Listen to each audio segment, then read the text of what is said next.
Hello friends, कैसे हैं आप सभी लोग। चलिए अपने स्टार्ट करते हैं सेशन को। और आप सभी ने अगर अभी तक टेलीग्राम लिंक नहीं ज्वाइन करा है तो आप सभी ये टेलीग्राम लिंक ज्वाइन कर लीजिए। आरुषि सिंह अनअकैडमी के नाम से यहाँ पर बैंक, एसएससी, रेलवे जो भी आपके एग्जाम है आपको उससे रिलेटेड सेशन, पीडीएफ सारे यहाँ पर आपको मिलते जाएंगे। और जल्दी से आप लोग जितने भी मैंने अब तक क्वेश्चंस आप लोगों के साथ शेयर करे हैं, क्योंकि ये जो टेस्ट सीरीज चल रही है 1000 क्वेश्चन की चल रही है, इस सेशन के बाद आपके 100 क्वेश्चंस कंप्लीट हो जाएंगे। तो इन सभी सेशन को एक बार देख लीजिएगा और इसके बाद मैं एक लाइव टेस्ट लूंगी और देन फिर आगे हम और जो क्वेश्चन है उनको कंटिन्यू करते देखते हैं कितने लोगों के करेक्ट आ रहे हैं क्वेश्चन, कितने लोग डेली सेशंस को फॉलो कर रहे हैं। तो चलिए स्टार्ट करते हैं आज का क्वेश्चन। स्वतंत्र आधुनिक भारत के इतिहास में पहले गैर कांग्रेसी प्रधानमंत्री कौन थे। यहाँ पर क्वेश्चन को अच्छे से समझिएगा, टिक करिएगा। स्वतंत्र मतलब कि इंडिपेंडेंट के बाद कब पूछा गया। आधुनिक भारत के इतिहास में पहला गैर कानूनी कांग्रेसी प्रधानमंत्री कौन थे, उनका नाम बताइएगा। तो आप सभी को मालूम है यहाँ पे जो हमारा करेक्ट आंसर है वो क्या है, मोरारजी देसाई जी। 1977 में जनता पार्टी, याद रखिएगा, जिन्होंने हरा दिया कांग्रेस को, जनता पार्टी के मोरारजी देसाई बन गए हमारे पहले नॉन कांग्रेसी प्राइम मिनिस्टर। आते इसके बाद नेक्स्ट, भारत के पहले उप प्रधानमंत्री, जैसे ही उप प्रधानमंत्री का आता है डिप्टी प्राइम मिनिस्टर, तो आप सभी को मालूम है जब आप संविधान का स्टार्टिंग पढ़ते हैं, संविधान का निर्माण पढ़ते हैं, वहां पे पूरा लिस्ट दे रखा है, वल्लभ भाई Patel is the correct answer. RTI कब लागू किया गया था, इससे रिलेटेड बहुत से लोगों को डाउट रहता है और सेम इसी फॉर्म में क्वेश्चन आता है। डेट आपको ज्यादातर सेम मिलती है, मंथ अलग रहते हैं और ईयर भी आपका यहाँ पर सेम रहते हैं, 2005 करके मिलेगा। अब बहुत से लोग केवल 2005 याद कर लेते हैं, अब यहाँ पर आप क्वेश्चन को देखकर भूल जाएंगे कि 2005 क्या था, जून, अगस्त, मार्च, जुलाई। तो इसमें दो डेट है, उसको जरूर याद रखिएगा कौन कौन सी है, दोनों में आपके साथ शेयर कर दे रही हूँ। अगर आप लोगों को नहीं मालूम है आरटीआई क्या होता है तो सबसे पहले इसको जान लीजिएगा। राइट टू इन्फॉर्मेशन, आपके आसपास कोई भी या फिर कहीं पे भी आपको किसी भी चीज की जानकारी चाहिए, ऑफिस से रिलेटेड, रोड से रिलेटेड, कुछ भी कंस्ट्रक्शन चल रहा है, क्यों नहीं हो पाया, इतना खराब कैसे है, मतलब कि आप सरकार से यहाँ पे क्वेश्चन कर सकते हैं रिटन फॉर्म में। इसको हम सेंट्रल एक्ट भी के नाम से भी जानते हैं।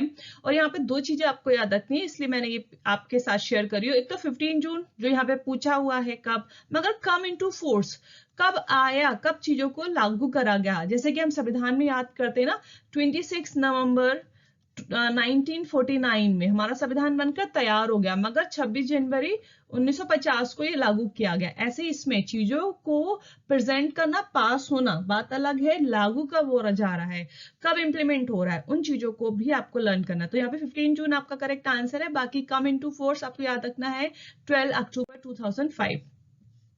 वह कौन सा राज्य है जिसके पास राज्यसभा में सबसे अधिक सीटें हैं। देखिए हमने, मैं बताया था सबसे इजी वे है, वैसे तो यहाँ पर इसका आपको क्वेश्चन का आंसर मालूम होगा क्योंकि बहुत इजी क्वेश्चन है।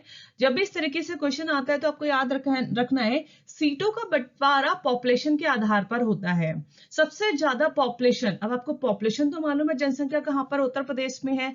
ऐसे ही पूरा आप लिस्ट तैयार करिए, सेकंड नंबर पे कहाँ पे पॉपुलेशन है उसके अकॉर्डिंग सेकंड नंबर पे वहां पे सीट रख दीजिएगा, थर्ड पर। तो अकॉर्डिंग टू पॉपुलेशन सीटों का बंटवारा किया जाता है। लोकसभा के अध्यक्ष के मत को क्या कहा जाता है। यहाँ पर जो लोकसभा का स्पीकर जो होता है वो वोट देता है, उसको हम किस नाम से जानते हैं। सबसे पहले एक चीज आपको याद होगी कि लोकसभा का अध्यक्ष वोट नहीं करता है। कोई भी प्रस्ताव हो, कोई भी बिल हो, उसको वोट देने का उसमें राइट नहीं रहता है।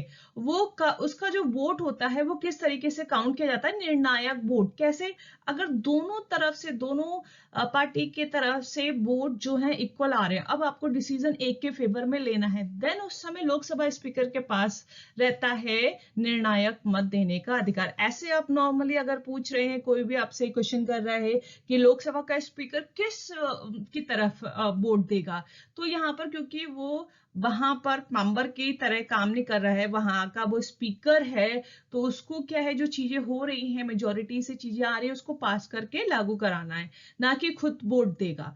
जो लोकसभा राज्यसभा के सदस्य होते हैं उनको ही वोट देने का अधिकार होता है। यहाँ तक कि जो अटॉर्नी जनरल ऑफ इंडिया होते हैं, कैग होते हैं, जिनको अपॉइंट किया जाता है राष्ट्रपति के द्वारा, वो भी यहाँ पे, क्योंकि उनको बोलने का अधिकार है मगर वोट का अधिकार नहीं रहता है। केवल मेंबर्स जो होते हैं जिनको जनता चुन के लेके आती है, जनता द्वारा चुने गए लोगों के द्वारा चुन के लाए जाते हैं, केवल वही यहाँ पर वोटिंग में पार्टिसिपेट कर सकते हैं। फिर है union budget is always presented first. कहाँ पे सबसे पहले बजट को लाया जाता है? बजट का आर्टिकल है 112, ये सबसे पहले लाया जाता है लोकसभा में। बजट हो गया प्लस 110। हम बात करें मनी बिल की, ये आपका बजट का आर्टिकल है और ये आपका मनी बिल का आर्टिकल है। तो ये सबसे पहले कहां पर लाया जाता है? लोकसभा में इसे प्रेजेंट किया जाता है। वर्तमान लोकसभा में सीटों का आवंटन निम्न में से किस जनगणना के आधार पर किया गया? भाई सीटें तो डिसाइड होंगी ना, कहाँ पे कितनी सीटें हमें रखनी है, लोकसभा में कितनी मैक्सिमम सीटें होनी चाहिए, या फिर हम विधानसभा की बात करें वहां पे कितनी होनी चाहिए, मिनिमम कितनी होनी चाहिए, ये सारा किसके अकॉर्डिंग सारा डिसाइड किया गया है। तो यहाँ पर बहुत से पॉइंट है, मैं आपको यहाँ पे दिखा दे रही हूँ, इसको याद जरूर कर लीजिएगा। सबसे पहले अमेंडमेंट है, 42nd नंबर का अमेंडमेंट हुआ था 1976 में, ठीक है। और इसका मैंने आपको एक ट्रिक भी बताया था, जब भी 44 अमेंडमेंट पूछे तो 1978 लगा दीजिएगा, 4 + 4 8, और 42 पूछे तो 4 + 2 6, तो 1976, क्योंकि ये दोनों ही ईयर आपको मिलेंगे। फिर ये पूछा गया है, ये अमेंडमेंट जब हुआ था उसमें क्या कहा गया? तो उसमें यही बात कही गई थी कि ये जो सीट्स हैं, जो 1971 की जनगणना के आधार पर डिसाइड किया गया था कि 84th जो अमेंडमेंट हुआ उसके बाद में, और कब तक रहेगा ये इंप्लीमेंट? टिल 2001 से लेकर 2026, मतलब 2026 तक ये सीटें यथा जो भी हैं सेम रहेंगी, और इन्हीं पर ही जो भी चुन के लेके आए जाएंगे उनको रखा जाएगा। तो जो सीटें हैं कब तक के लिए फिक्स है? 2026 के लिए ये फिक्स है। जनगणना किसके आधार पर इनका जो है सीटों का चयन किया गया? 1971, जिसके लिए अमेंडमेंट किया गया था। यहां पर याद रखिएगा ये 84th नंबर का अमेंडमेंट हुआ था, ठीक है। इसके बाद आते हैं नेक्स्ट, लोकसभा की सीटों का राज्यवार आवंटन 1971 की जनगणना के आधार पर किया गया है। कब तक के लिए? तो 1926 के लिए, भाई 2026 के लिए किया गया था, जैसा भी हम लोग ने देखा था 2001 से 2026 तक के लिए ये सीटें फिक्स कर दी गई हैं। लोकसभा में सीटों की संख्या कितनी है? 552, ठीक है, जिसमें से 530 स्टेट से, 20 यूटी से, और 2 नॉमिनेटेड बाय प्रेसिडेंट, ठीक है। यहां पे ये कौन होंगे? Anglo Indian. अब आ जाओ, देखिए आपका आंसर तो यहीं पे बता ही दिया। भारत के संविधान के अनुसार लोकसभा में केंद्र शासित प्रदेशों द्वारा कितने सदस्यों को लाया जाता है? तो 20 अभी बताया। 552 में सीटों का बंटवारा किस तरह? 530 state, 20 UT, 2 nominated by president. किसी उम्मीदवार के लिए लोकसभा चुनाव लड़ने के लिए न्यूनतम आयु, आप में से कितने लोग ये आयु मतलब कि आप लोकसभा के चुनाव के लिए तैयार हैं?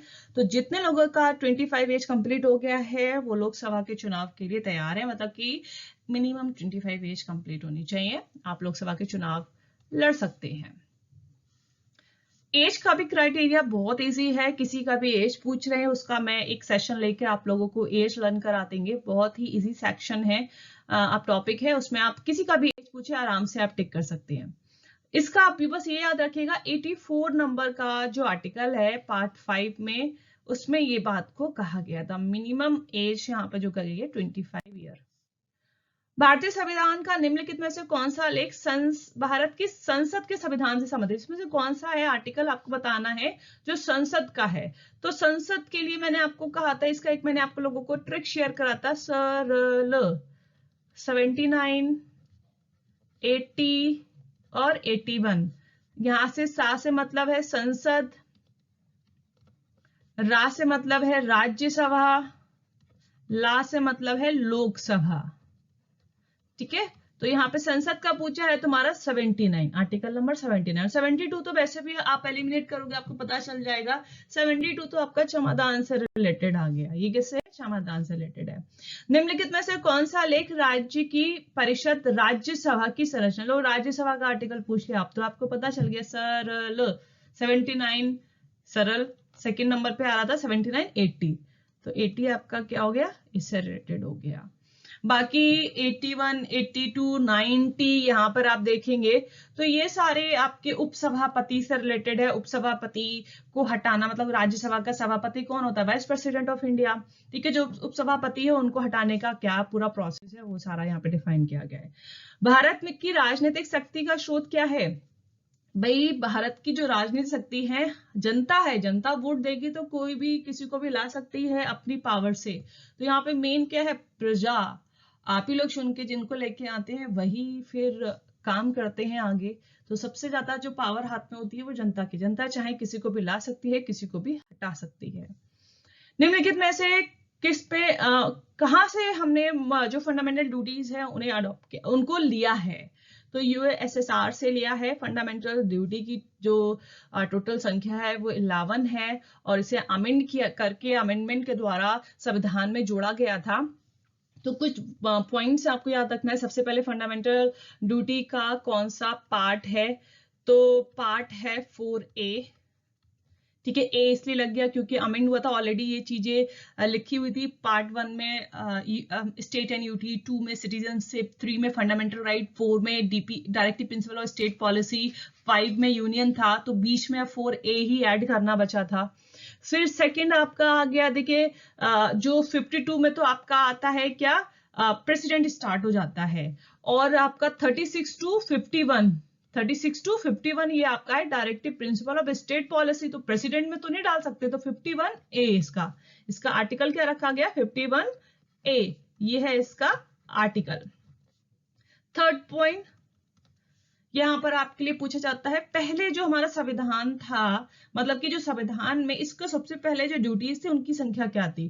तो जब इसको अडॉप्ट किया गया था, इसको जोड़ा गया था संविधान में संशोधन करके, तो 42 नंबर का संशोधन हुआ था 1970। क्या आएगा, 8 आएगा 6 आएगा, आपको बताया था ना, 4 + 2 6। तो 1976 में जब इसे हमने संविधान में जोड़ा था तब उस समय 10 ड्यूटीज थी। कितनी थी, 10। बाद में अमेंडमेंट फिर करा गया और एक और ड्यूटी को जोड़ा गया, फ्री एंड कंपलसरी एजुकेशन। 6 से 14 साल तक के बच्चों को फ्री एंड कंपलसरी एजुकेशन देना। अब आपके लिए क्वेश्चन है, ये कौन से नंबर का अमेंडमेंट हुआ था जिसमें 11वीं ड्यूटी को जोड़ा गया था, 11वां जो कर्तव्य है उसे ऐड किया गया था, उसका अमेंडमेंट और ईयर आपके लिए आज का क्वेश्चन है। इसके बाद आते हैं हम नेक्स्ट क्वेश्चन पर। राष्ट्रीय गान को संविधान सभा द्वारा कब अपनाया गया, राष्ट्रीय गान को कब अपनाया गया, तो देखिए इसमें बहुत से लोग कंफ्यूज हो जाते, कहते हैं अपनाया गया मतलब कि जब संविधान लागू हुआ होगा तब 26 जनवरी 1950। और आपके लिए अच्छी बात है, इसमें 26 जनवरी नहीं दे रखा है, 15 तो लोग यही टिक कर देते हैं। अपनाया गया मतलब कि अभी अडॉप्ट किया गया है। तो जब हमारा संविधान अपनाया गया, तब संविधान हमारा जब अपनाया गया था वो था 26 नवंबर 1949। तो इसको मत टिक करिएगा अपनाया गया कि संविधान अपनाया गया तब इसे अपनाया गया, नहीं, संविधान लागू होने के 2 दिन पहले। संविधान कब लागू हुआ, 26 जनवरी 1950, इसके 2 दिन पहले 26 जैन 1950 को इसे अपनाया गया। देखो कहीं मिल रहा है आपको 26 जनवरी 1950, ये रहा ऑप्शन नंबर सी। 24 जैन 1950 को इसे अपना लिया गया था राष्ट्रीय गान। राष्ट्रीय गान से रिलेटेड कुछ चीजें आपको याद रखना है। एक तो ओरिजिनली ये बंगाली में लिखा गया था, 5 स्टैंजास होते हैं, रविन्द्रनाथ टैगोर द्वारा लिखा गया था, ये तो नॉर्मल सबको मालूम ही है। इसके अलावा 1-2 बातें हैं जिनको आपको और ध्यान रखना है, मैंने इसलिए यहाँ पर सब नोट कर दिया, आप लोग इसको पढ़ लीजिएगा। तो यहाँ पर देखिए बंगाली में मालूम है 5 स्टैंजा होते हैं। सबसे पहले 1905 में इसको टेक्स्ट किया गया था। 1911 में 1911 में कलकत्ता में जो सेशन हुआ था नेशनल कांग्रेस का, दिल्ली में भव्य दरबार का आयोजन किया गया था, जिसमें जॉर्ज पंचम और क्वीन मैरी आ रहे थे, ठीक है। और इसको पूरा एक तरीके से एक बहुत बड़ा आयोजन किया गया था। उस आयोजन में स्वागत गीत की तरह इसे प्रेजेंट किया गया था। तो वो कौन सा समय था जब इसे फाइनली इसको प्रेजेंट किया गया था, गाया गया था, become the first location where the song was sung, public के सामने इसे गाया गया था। तो वो था टाइम 1911। तो याद रखिएगा, सबसे पहले ये ओरिजिनली बंगाली में लिखा गया था 5/10/1905, गाया गया सबके सामने 1911 कोलकाता कांग्रेस का सेशन 27 दिसंबर। फिर है कि इसका इंग्लिश में वर्जन जो इंग्लिश में लिखा गया वो किसके द्वारा, तो जाहिर सी बात रविंद्रनाथ टैगोर ने ही इसको बंगाली से इंग्लिश में कन्वर्ट किया, मगर किसके कहने पर, किसके अनुरोध करने पर। तो यहाँ पर आपको याद रखना है डॉक्टर कोसन वेसेंट थियोसॉफिकल कॉलेज के थे, उनके अनुरोध पर उनके यहाँ जाते थे वहां पर कॉलेज में, तो उनके कहने पर इन्होंने फिर इसको 28 फैब 1919 को इसको अनुवाद किया किस लैंग्वेज में, इंग्लिश में। और इसका टाइटल आपके लिए मेन है the morning song of India. अब यहाँ पे पूछा जाएगा आपके एग्जाम में, जो इंग्लिश में अनुवाद किया गया है उसका टाइटल क्या है, जो आपका जनगण मन है इसका इंग्लिश में अनुवाद के बाद इसका टाइटल क्या रखा गया, वो ये रहा आपका क्वेश्चन। क्योंकि हिंदी वाले का तो सबको मालूम है, इंग्लिश वाले का भूल जाते हैं, तो उसको याद रखिएगा। 24 जन 1950 को अभी आपने टिक कर लिया है, ठीक है, इसे अपनाया लिया गया था स्टैंजा को, और इसका टाइटल है भारत भाग्य विधाता। जनगण मन नहीं है, भारत भाग्य विधाता, इसे ऑफिशियली जो अपनाया गया है, डिक्लेयर किया गया नेशनल एंथम, तो उसका आप टाइटल क्या देते हो, भारत भाग्य विधाता। सुभाष चंद्र बोस ने काफी मदद करी है सिलेक्शन करने में, जो की पॉइंट्स मतलब कि एक होते हैं शब्दों के चयन, बाकी सुभाष चंद्र बोस का काफी अहम रोल रहा है सिलेक्शन नेशनल एंथम को। और इसके अलावा उन्होंने हिंदी और उर्दू में भी इसको गाया, मतलब इसको कन्वर्ट किया, इसको लिखा है, तो उसमें क्या नाम रखा है, शुभ सुख चैन। तो अगर पूछ रहे हैं की रोल या की सिलेक्शन में किसने हेल्प करी या कौन है, तो सुभाष चंद्र बोस आप लगा सकते हैं, यहाँ पे करेक्ट आंसर होगा। और इसका जो सॉन्ग है another version of the song with Hindi and Urdu words called Shubh Sukh Chain, ठीक है। और जब आप यहाँ पे हमारा जो नेशनल एंथम है भारत भाग्य विधाता, इसका भारत भाग्य विधाता को का चित्रण किया गया है पेंटिंग के द्वारा, इसको आर्ट किया गया है, डिजाइन किया गया है। इसको जो एक होता नहीं है, एक आपको पिक्चराइजेशन एक होता है, इसको अपने पेंटिंग के रूप में प्रेजेंट करना, ये किसके द्वारा किया गया था, आर्टिस्ट मकबूल फिदा हुसैन द्वारा इसे एक आर्ट वर्क में कन्वर्ट किया गया, क्रिएट एन आर्ट वर्क। तो यहाँ पर भारत भाग्य विधाता को एक पिक्चराइजेशन के तौर पर प्रेजेंट किया गया, पेंटिंग के तौर पर आर्ट किया गया, किसके द्वारा, सबसे पहले भारत भाग्य विधाता को, तो आर्टिस्ट मकबूल फिदा हुसैन को। याद रखिएगा, कुछ यहाँ पर आपको अनसुनी अनजानी बातें मिली होंगी, उसको माइंड में रखिएगा, क्योंकि हर बार हर चीज सेम रिपीट नहीं होती है, टॉपिक आपके सेम रहते हैं, बस पूछने का तरीका थोड़ा सा अलग हो जाता है एग्जामिनर का। तो आप कोई भी टॉपिक पढ़ रहे हैं तो उसकी पूरी जानकारी रखें, एक बार पढ़ने से ही आपको याद हो जाएगा अगर आप ध्यान से पढ़ रहे हैं। तो ये था नेशनल एंथम से रिलेटेड कुछ आपके लिए जानकारी। और बाकी आप सभी को मैंने बता दिया था कि ऑलरेडी हमारे 100 क्वेश्चंस हो चुके हैं आज के सेशन को मिलाकर, तो इसके बाद आप सभी लोग लाइव सेशन के लिए तैयार रहिएगा। और जितना भी मैंने डिस्कस किया है और जितने भी क्वेश्चन आप लोगों के साथ शेयर करे हैं, उन्हीं से रिलेटेड आपका लाइव सेशन में टेस्ट रहेगा। बाकी आगे क्योंकि 1000 क्वेश्चन का सीरीज है, बाकी आपके फिर नेक्स्ट 100 क्वेश्चन कंप्लीट होंगे, देन फिर से हम आप लोगों के साथ एक और लाइव टेस्ट शेयर करेंगे।